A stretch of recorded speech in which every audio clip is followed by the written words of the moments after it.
Hello, I am Jamie Henson. Today I'm going to introduce my Genius Hour project for my Earth Science class. So have you ever wondered what it would be like to create your very own rocket or missile inside your house? I wouldn't think so. But for the last 12 weeks, I have built and launched my very own functional model rocket entirely from scratch. I would like to describe the reason towards why I chose to make a DIY rocket as my project idea.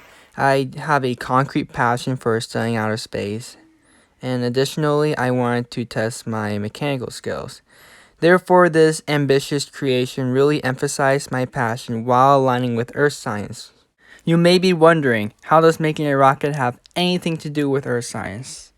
Well, rockets from space corporations such as NASA delivers the technology and applications that help us understand Earth's climate a little bit better. NASA studies the Earth, that's why they need rockets to study Earth science.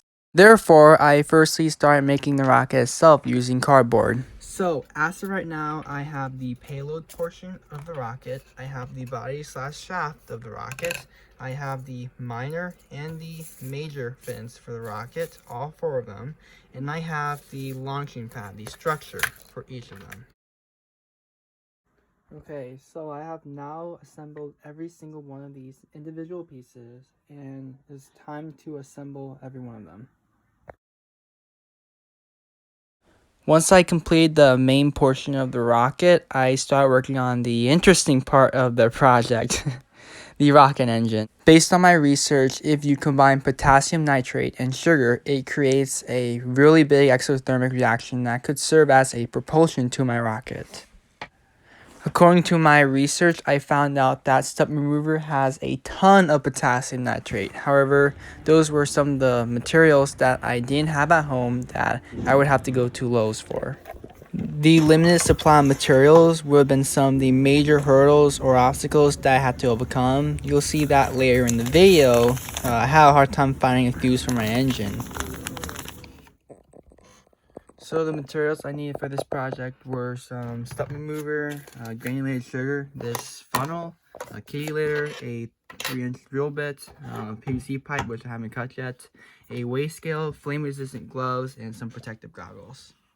Once I have all those materials, I am fully set to start building my new rocket engine.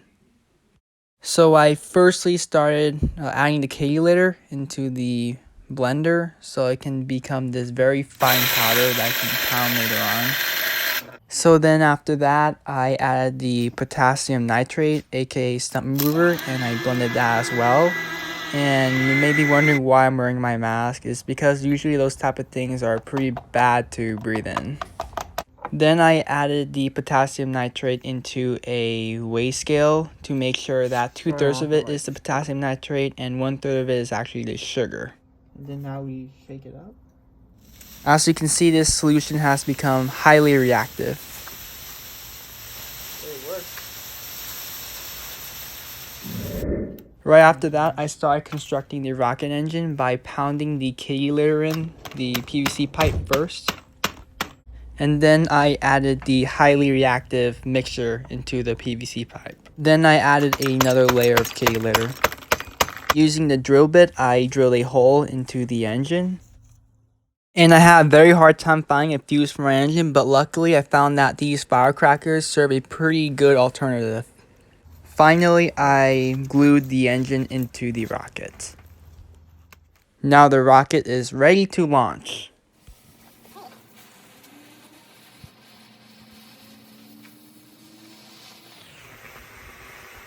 Returning to the space station.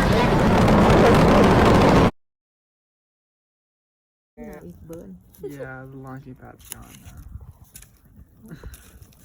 RIP. Launching pad. Make a new one. Then. Yep. So as you can see, the rocket got a little damaged. Despite the engine working, it was not powerful enough to lift the whole rocket. So you may be curious to what went wrong. Well, look at the scale. Don't see it? Well, look a little bit closer. Basically, whenever I added the cup to the scale, an extra 20 grams were unintentionally added. Thus, the proportion of the potassium nitrates to the sugar were basically inaccurate. Overall, there were several successes of my project, such as the functional engine and the astounding rocket design.